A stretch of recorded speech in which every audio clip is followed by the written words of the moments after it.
La vertiente especulativa es la de que la gente, cuando se siente mejor, produce más. Esa es la vertiente especulativa del término. Tengámoslos contentos que la producción va a aumentar. Esta es la versión que históricamente han utilizado las tres grandes escuelas de formación gerencial. La escuela mecanicista o eficientista, el taylorismo, que aún está muy vigente.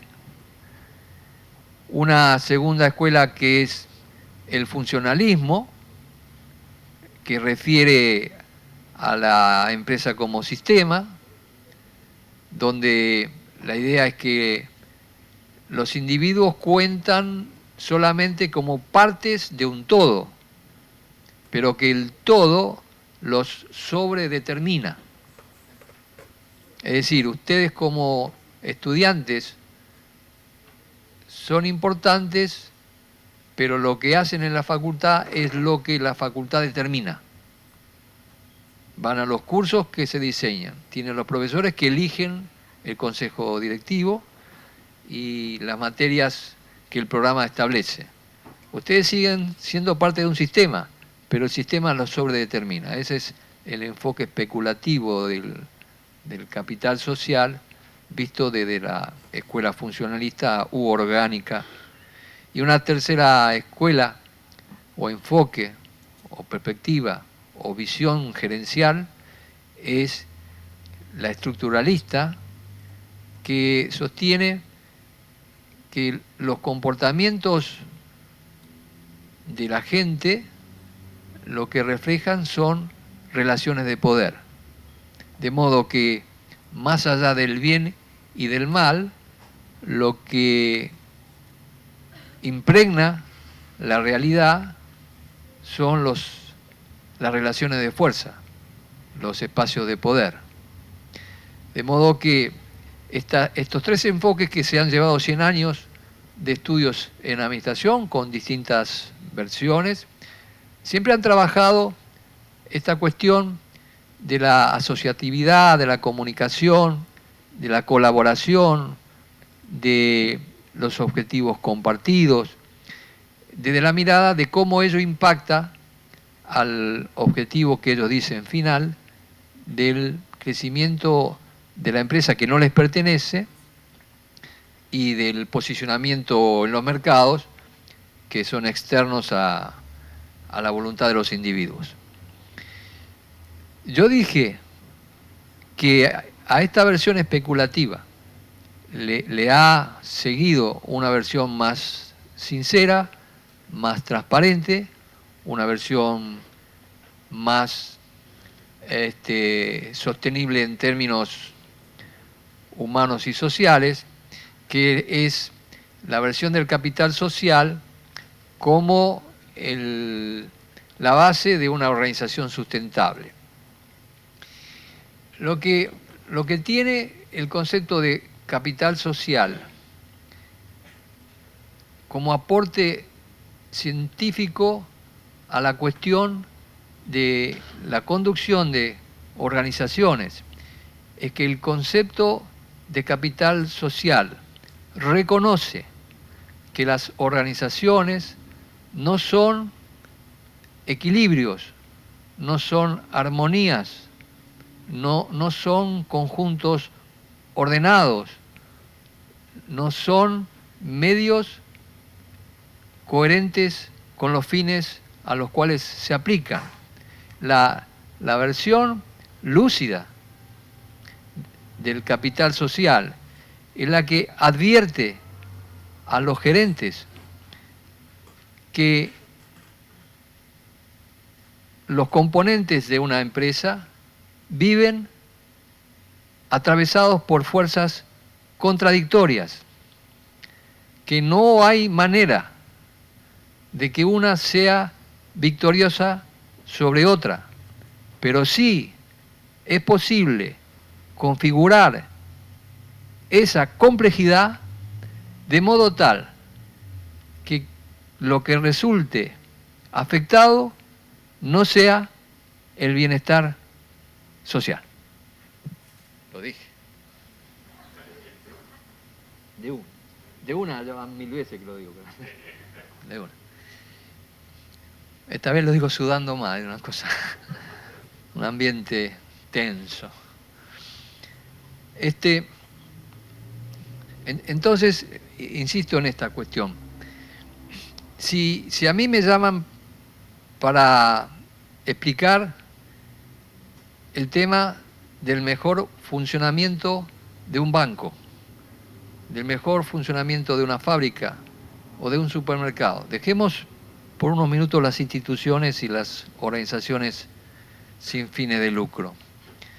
Yo utilizaría el concepto de capital social, cuyos factores he mencionado en un punto anterior, para explicarle a mi interlocutor que ese mundo, esa realidad de que un periódico se crea para decir lo que ocurre, pero debe publicar lo que los anunciantes le permiten. Ese mundo de la televisión, que es un medio que entra al comedor y al cuarto de dormir de la familia, con programas que degeneran sus mentes, sobre pretexto que existe el zapping. Ese mundo de la medicina proletarizada, donde los pacientes están sometidos en lo más importante para ellos, que es su salud, a los dictados del laboratorio y los visitadores médicos, antes que al conocimiento de los médicos. Ese mundo de los políticos en sus organizaciones, que deben prometer lo que saben al decirlo, que no es cumplible. Ese mundo de la educación de ignorantes, porque la verdad no es soportable. Ese mundo de las economías empresarias que se equilibran, entre comillas, utilizando el salario como variable de ajuste o la desocupación. Ese mundo de los bancos que coloca los créditos para empresas necesitadas a una tasa tal que termina por llevarlas a la quiebra. Ese mundo complicado. Si no tiene el mundo de los negocios una solución única, final, tiene sí la posibilidad de encarar algunas estrategias que disminuyan el nivel de conflicto y que afecten lo menos posible a la condición humana. Y esa es la inteligencia en el ámbito de la complejidad del enfoque del capital social.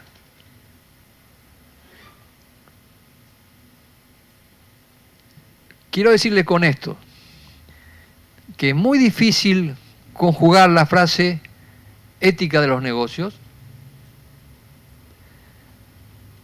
pero sí que hay un espacio para mejorar la calidad de vida, aún con las restricciones propias que he mencionado yo en las contradicciones de hace unos minutos. El capital social como concepto, como la gerencia social como concepto mayor,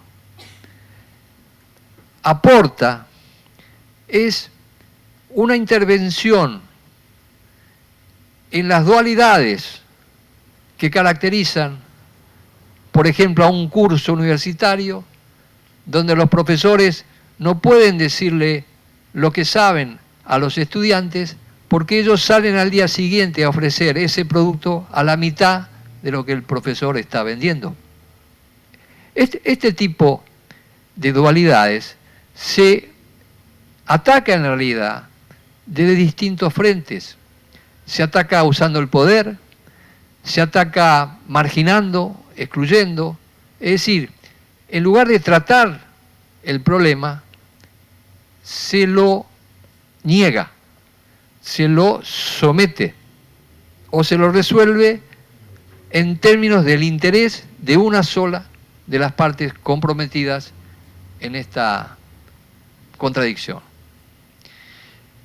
El capital social diagnostica las dualidades en la organización.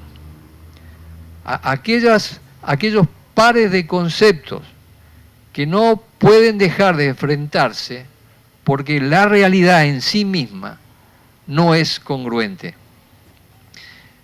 Pares de conceptos como la relación entre el individuo y la organización.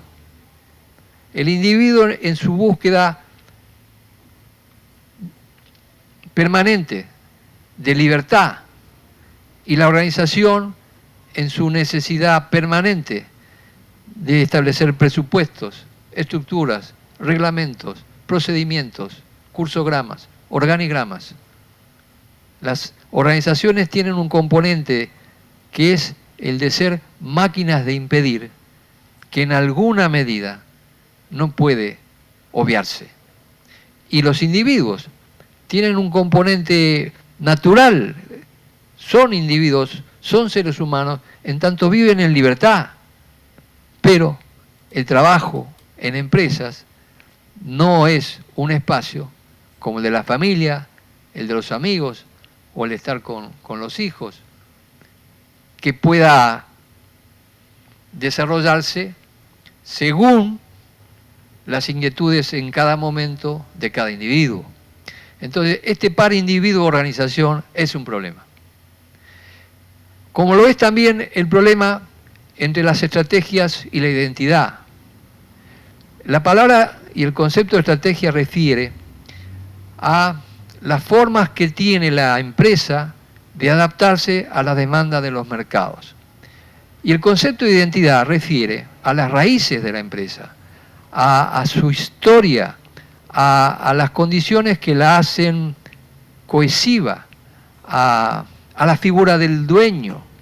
Y es una relación muy problemática esta de adaptarse o tener que adaptarse cotidianamente a reglas de juego tan impersonales y crueles como la de los mercados a través de las llamadas estrategias y simultáneamente en la misma empresa respetar lo que ustedes llamarían la cultura de la organización.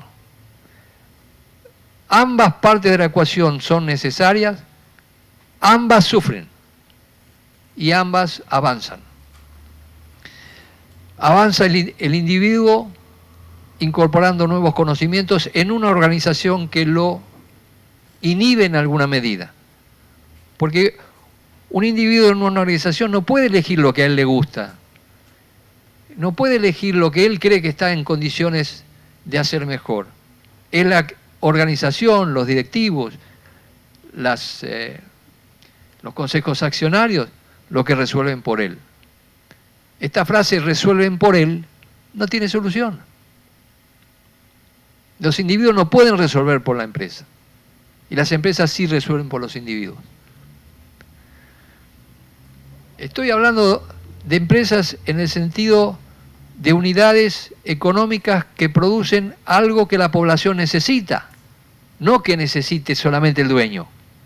De manera que estas dualidades no pueden trabajarse diciendo cierro la empresa. Sería como decir cierro la utilización de penicilina. Sería como decir cierro una granja que produce alimentos. Me reitero, individuo, organización, estrategia e identidad, disciplina, creatividad, joven con experiencia. Es decir, se requiere de los individuos que trabajen en el marco de un orden, pero también se requiere de ellos que sean innovadores, inquietos, su pregunta no molesta, no me pregunte qué estoy hablando. Lo han vivido en el aula tantas veces. Una dualidad que forma parte de una realidad compleja. Complejidad que puede ser tratada de muchas maneras. Una manera es el autoritarismo. Otra manera es el capital social. Veamos otra dualidad, el poder y el compromiso. No es muy razonable imaginar organizaciones donde no existen relaciones de poder. El poder no es una creación de los dueños o de los accionistas, es una creación social. En tanto hay agrupamientos humanos, surgen diferencias derivadas de distintas capacidades, de distintas disponibilidad de recursos, de distinta información. Quiere decir que el poder está para quedarse.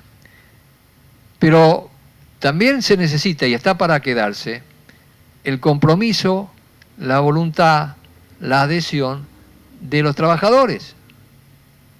Entonces, el poder está para quedarse. El compromiso, la voluntad y la adhesión de los trabajadores también es necesaria. No es imaginable una organización que esté sustentada exclusivamente en las órdenes. No lo es, porque durante el día la mitad de las cosas que pasan son impensadas e imprevistas. Y ese espacio de lo no pensado y de lo imprevisto con la buena voluntad del trabajador, con su inquietud por enfrentar problemas que nadie les anunció. Y ellos lo hacen en un marco de relaciones de poder. Quiere decir que hay una dualidad entre el poder de la nota que tiene un profesor y la necesidad que tiene el profesor de que el alumno ponga voluntad en lo que estudie. Otra dualidad importante es la realidad del pragmatismo y la realidad de los valores. El mundo de los negocios sobrevive porque hace lo que tiene que hacer. No puede hacer lo que no tiene que hacer.